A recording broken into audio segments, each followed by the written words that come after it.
¿Qué tal? Hoy vamos a meternos de lleno en una de las ideas, yo diría, más potentes de la historia, la creencia en un solo Dios. Y lo vamos a hacer desde una perspectiva muy concreta, la de un texto teológico cristiano. Vamos a intentar entender qué significa de verdad esto del monoteísmo y cómo, bueno, como una de las religiones más grandes del planeta, lo argumenta desde sus propias escrituras.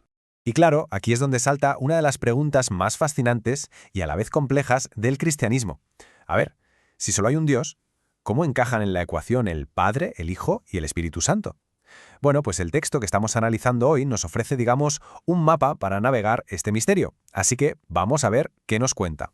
Para que nadie se pierda, el camino que vamos a seguir es muy claro. Primero, lo fundamental. ¿Qué es exactamente el monoteísmo? Después, nos sumergimos en el debate dentro del cristianismo. Luego, echaremos un ojo a lo que dice el Antiguo Testamento y también el Nuevo Testamento, claro. Y para terminar, veremos a qué conclusión llega el texto que nos sirve de guía. Venga, pues vamos allá. Empezamos por el principio de todo. Y es que para poder entender el debate, primero hay que tener muy claro de qué estamos hablando cuando decimos la palabra monoteísmo. Pues mira, la clave en realidad está en la propia palabra. El texto que analizamos nos lo recuerda. Viene del griego. Por un lado, monos, que significa uno, solitario. Y por otro, theos, que significa Dios. O sea que, en el fondo, es así de simple. El monoteísmo es, ni más ni menos, la fe en un único Dios. Y para que se entienda todavía mejor, una buena forma es pensar en lo contrario, el politeísmo, que es la creencia en muchos dioses, ¿verdad? Pues el monoteísmo es todo lo contrario, es radicalmente exclusivo. Es que la clave no es solo elegir a un dios favorito entre un montón de opciones, no. La clave es afirmar que solo existe uno, y punto.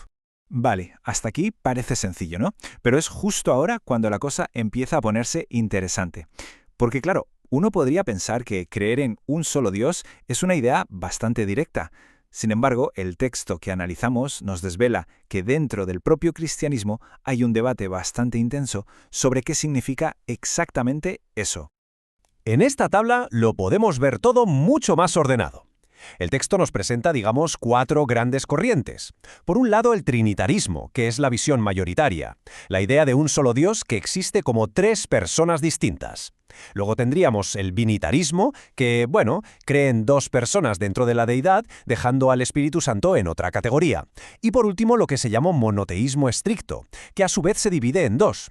Una versión que, sí, cree en un solo Dios, pero niega que Jesucristo sea plenamente divino, y otra a la que llaman unicidad, que afirma con toda la rotundidad del mundo las dos cosas, que hay un solo Dios y que Jesucristo es plenamente ese Dios. Bien, con este mapa de creencias ya en la cabeza, el texto nos propone ir directamente a la fuente, a las Escrituras, para buscar respuestas. A ver, ¿qué es lo que dice la Biblia sobre todo esto? Vamos a empezar por el Antiguo Testamento. Y fijaos, este es el versículo que, según nuestro texto de referencia, es la piedra angular de todo. Es probablemente la declaración de monoteísmo más famosa y más fundamental de toda la Biblia. Dice así: Oye Israel, Jehová nuestro Dios, Jehová uno es. La frase final, Jehová uno es, no deja el más mínimo espacio para la duda. De hecho, este versículo es tan importante que tiene hasta su propio nombre. Se le conoce como el Semá, que es simplemente la primera palabra de la frase en hebreo. Y nuestro texto de análisis subraya que esto no es un versículo más, es posiblemente la declaración de fe más importante de todo el judaísmo, un auténtico pilar de su identidad. Y aquí lo podemos ver directamente en el texto que estamos usando como guía. Fijaos cómo se destaca este pasaje en concreto, señalándolo como la declaración de fe más importante, la más distintiva de todas. Es que es literalmente la base sobre la que se construye todo el argumento. Pero ojo, que la cosa no termina ahí. El texto nos cita también al profeta Isaías, que lo lleva, si cabe, un paso más allá. Escuchad. Antes de mí no fue formado Dios, ni lo será después de mí. Yo Jehová, y fuera de mí no hay quien salve. Es que la idea de un Dios único, exclusivo, es como un martillo, que golpea una y otra vez a lo largo de estos textos. Vale, parece que en el Antiguo Testamento el mensaje es bastante claro, ¿verdad? Pero la gran pregunta es, ¿qué pasó con esta idea cuando llegó el cristianismo? ¿Se mantuvo? ¿Cambió? Vamos a ver qué nos dice el Nuevo Testamento, siempre según el texto que estamos analizando. Y aquí el texto destaca algo que es absolutamente fundamental, Y es que el mensaje no es que se mantuviera, no. Es que el propio Jesús lo refuerza de una manera muy explícita. Cuando le preguntan cuál es el mandamiento más importante de todos, ¿qué hace? Cita directamente el Shema. Esto crea un puente perfecto, una conexión directa entre el corazón del judaísmo y la nueva enseñanza cristiana. Y esta misma idea sigue resonando una y otra vez en las cartas de los apóstoles. Fijaos, por ejemplo, en esta frase de la primera carta a Timoteo, porque hay un solo Dios. Es que no se puede ser más directo. Es una afirmación simple, clarísima y, la verdad, de una potencia increíble. Y esta otra cita de la carta de Santiago es increíble.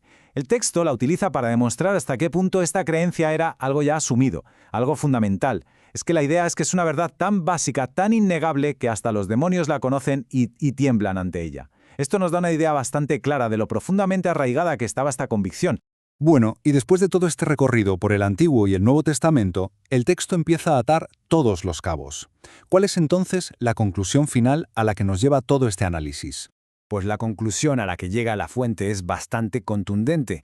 La Biblia, desde el Génesis hasta el Apocalipsis, enseña un monoteísmo estricto. Lo presenta como una especie de hilo conductor que empieza con Abraham, con ese acto revolucionario de abandonar a los muchos dioses de su gente para adorar a uno solo, al único que él creía que era el Dios verdadero. Y todo esto al final nos deja con una última reflexión, ¿no?